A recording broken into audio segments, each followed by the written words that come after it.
일단 뭐 세 가지 갈래 정도로 볼 수 있겠는데요. 세 개의 폭탄이 이명박 전 대통령 앞에 놓여 있는데 모두 다 서울중앙지검이 수사하고 있는 세 가지 사건입니다. 차례대로 한번 보실까요? 지금 일단 관련된 김관진 전 장관의 얘기가 나왔지만 국군 사이버사령부 심리전당 관련 수사, 그리고 이제 국정원, 원세훈 전 원장이 있을 당시에 국정원의 심리전당 관련 수사가 있고요. 그리고 자동차 부품회사인 다스, 이명박 전 대통령의 아들 얼굴이 보이시죠? 이수영 씨가 임원으로 일했다는 다스 관련 사건입니다.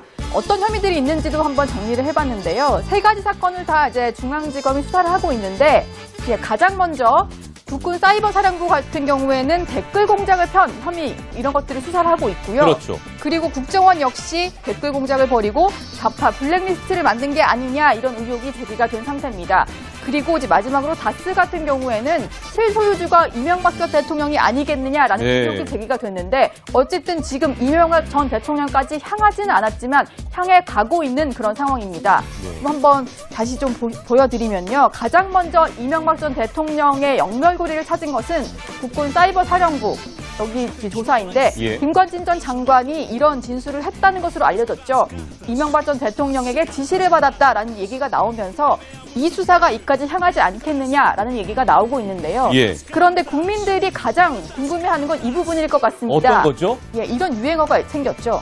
그런데 다스는 누구 겁니까? 그런데 다스는 누구 겁니까? 네, 이런 유행어가 생길 정도였는데, 사실은 큰형 이상은 씨가 대표로 일을 하고 있고 아들 이시영 씨가 임원으로 일을 했는데, 사실은 실소유주가 이 전 대통령이어서 지위를 남용해서 뭔가 민간 회사와의 분쟁에 개입했던 게 아니냐, 이런 의혹이 제기된 상태입니다. 그런데 검찰 내부를 좀 이렇게 취재를 해봤더니요, 다스 관련한 수사가 진척이 되는 상황에 맞춰서 이 전 대통령 조사가 이루어질 거다라는 관측이 나오기 때문에 일단은 김관진 전 장관의 저런 진술이 나온 것으로 알려지긴 했지만 당장 조사까지 이루어지기에는 시간이 좀 걸릴 것 같습니다. 알겠습니다. 얘기가 나오면서 이 수사가 이까지 향하지 않겠느냐라는 얘기가 나오고 있는데요. 그런데 국민들이 가장 궁금해하는 건 이 부분일 것 같습니다. 어떤 거죠? 이런 유행어가 생겼죠.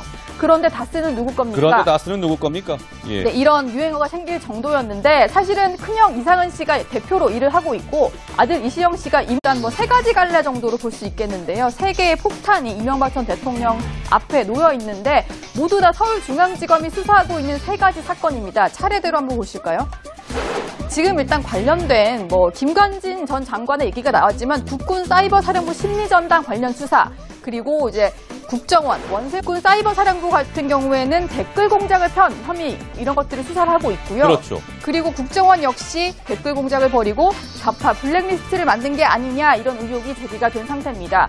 그리고 이제 마지막으로 다스 같은 경우에는 실소유주가 이명박 전 대통령이 아니겠느냐라는 의혹이 제기가 됐는데, 어쨌든 지금 이명훈 전 원장이 있을 당시에 국정원의 심리전당 관련 수사가 있고요. 그리고 자동차 부품회사인 다스, 이명박 전 대통령의 아들 얼굴이 보이시죠? 이수영 씨가 임원으로 일했다는 다스 관련 사건입니다.